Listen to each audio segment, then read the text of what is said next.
السلام عليكم ورحمة الله وبركاته من يومياتنا جونا ونور. متنسوش يا حبايب قلب الاشتراك في القناة وتفعيل الجرس عشان يوصل لكم كل جديد. تابعوا معانا الفيديوهات. الأول احنا هنعمل معاها فراخ من غير ما نسلقها ومن غير ما نعملها في أي حاجة، هنعملها في الفرن. بس أول حاجة هنقشر البصل زي ما انت عايزة، الكمية اللي انت عايزاها طبعا، وهتقطعها كده معايا. تمام.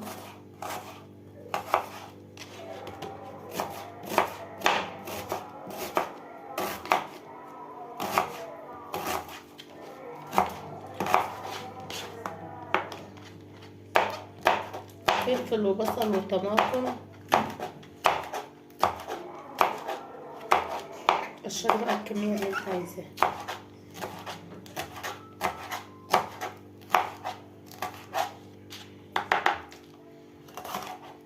طبعا انا منضفاها قبل ما اعملها.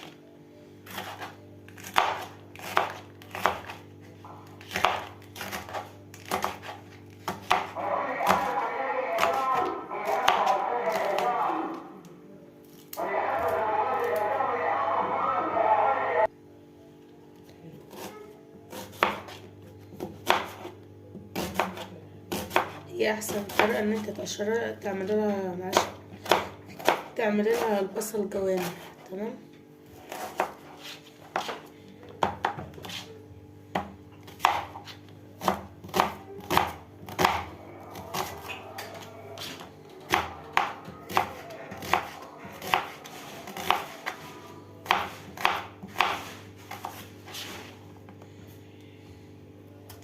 طبعا دي المنظره هنخليها هي اخر حاجه.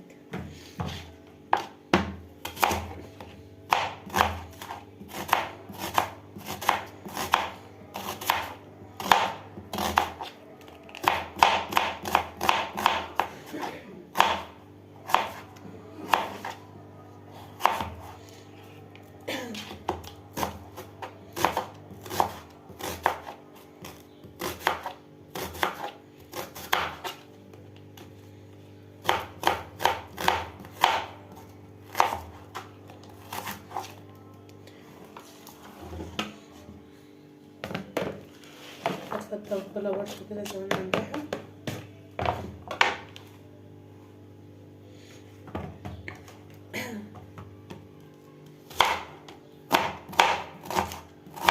هتكون انت طبعا غاسله فراخك ومنقعاها حلو. الحلول اللي انا بنقع فيها بنات ملح وسكر، واوعى تحط خل. هو الخل بينعم الفراخ، ممكن تحط بدل الخل طحينه.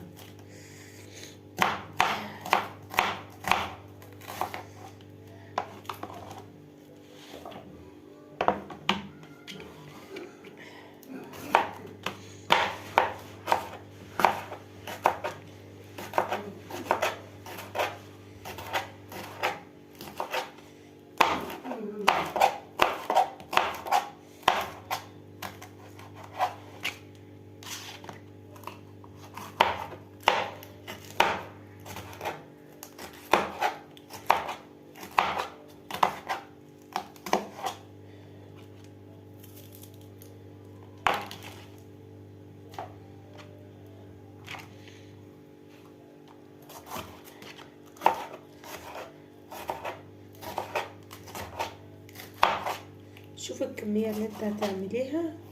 يعني مثلا لو انت هتعملي فرخة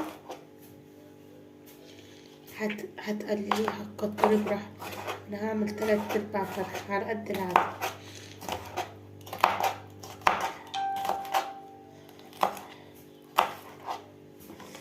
مستخدمة 5 بصلات، ومستخدم 4 قرون فلفل وقرن شطة، وادي البندورة برضه.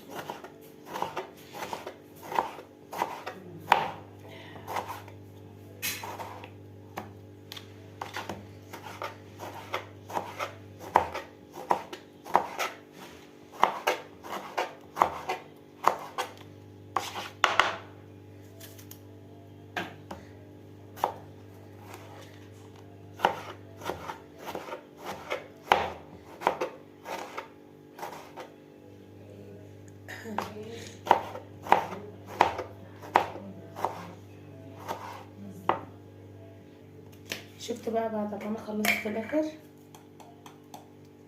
معلقة الا ربع كزبرة،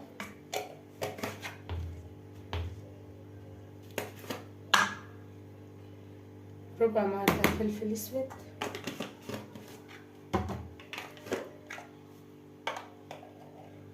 سبع بهارات،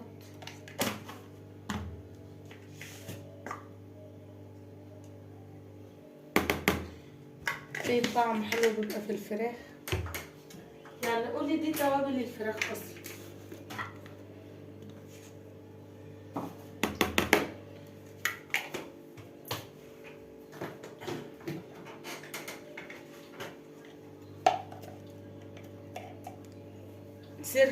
ذرة بسيطة بس من الشطة، ما تكتريش عشان لو اطفالك ما بيحبوش مثلا حاجة شطشطة.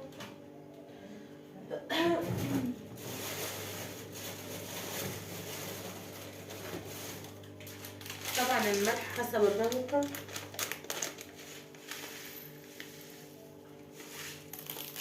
معلقة ملح،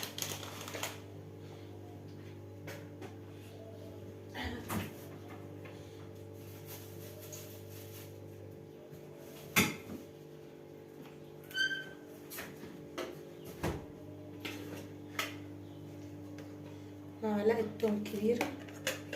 هنقلب كل الخليط ده زي ما احنا شايفينه كده.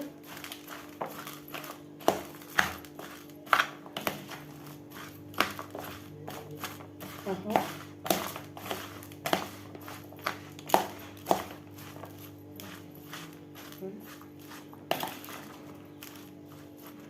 هتجيب اي صينية انت عايزاها.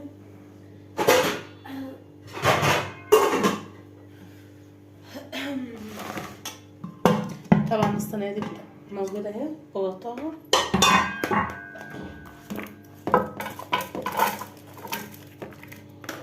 زي ما انت شايفة.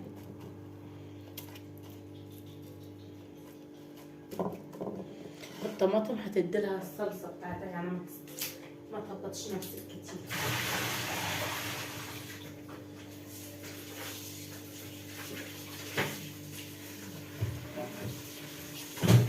الوقت اللي انا بغسل فيه فراخي بفتحها تفتحات بسيطة عشان اعرف احشيها. تمام.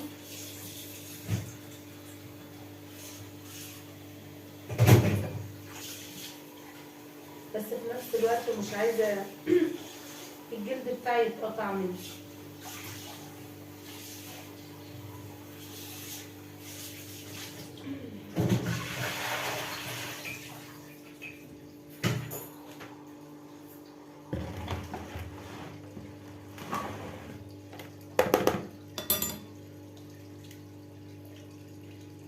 اهي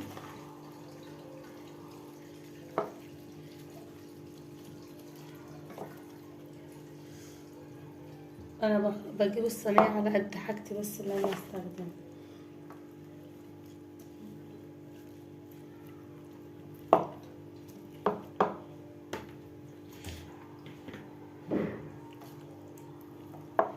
اهي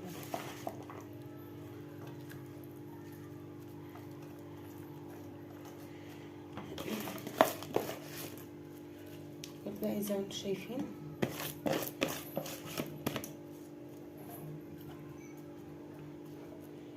هنحط عليها ربع كوباية مية، 100 كاتل من زي ما انت عايز.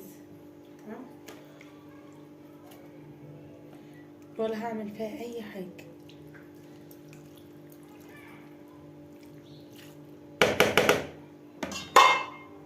وهغطيها وادخلها الفرن.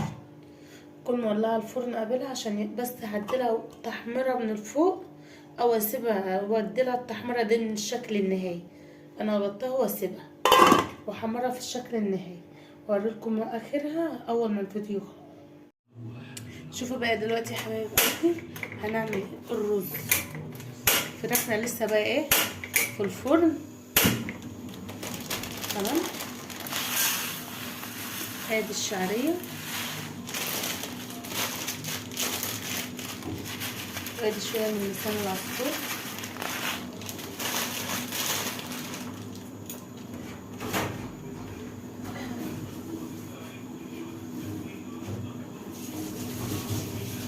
عشان اللي يطلع من الجبل يلاقي الاكل سخن.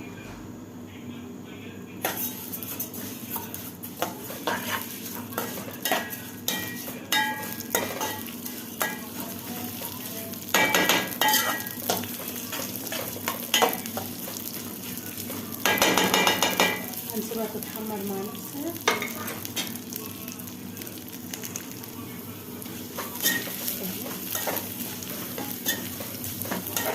الوقت ده انا هوطي بقى عليها ادخل سر التحمير بسيطه زي ما انتم شايفين، واغسل الرز.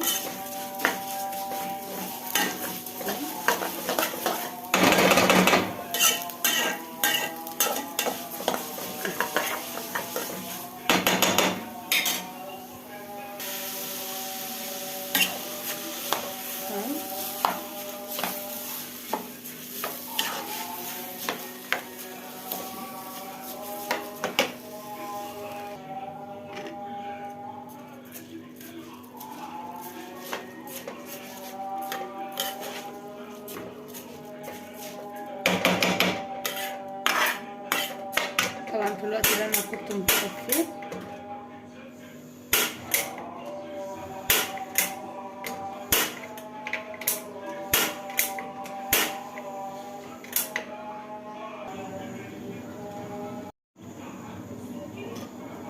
يا حبيبي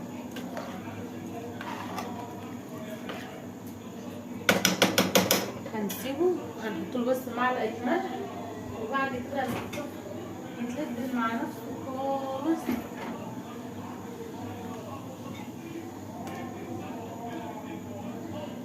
ادي معلقه الثوم. التومه بقى لو انت حطيتيها قبل الرز بتوديه في مكان تاني، اقسم بالله عن تجربه عن تجربه. بشويه من الفلفل الاسود واسيبه بقى مع نفسه. ولو عايزه تعرفي العيار بتاعك مظبوط ولا لا، شايفه اهو، تعدي هنا بس الصبع دي.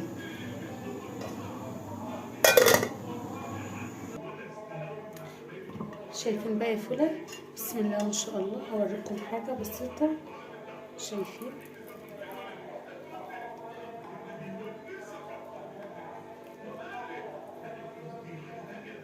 هعملها دلوقتي الطبقه بتاعتها واحطها فوق. ادي الشكل النهائي اهو يا بنات. بشوف وشكم على خير فيديو تاني. متنسوش الاشتراك في القناه وتفعيل الجرس عشان يوصلكم كل جديد من يوميات نجوان ونور. وربنا يصلح ما بين ايدينا وايديكم. باي.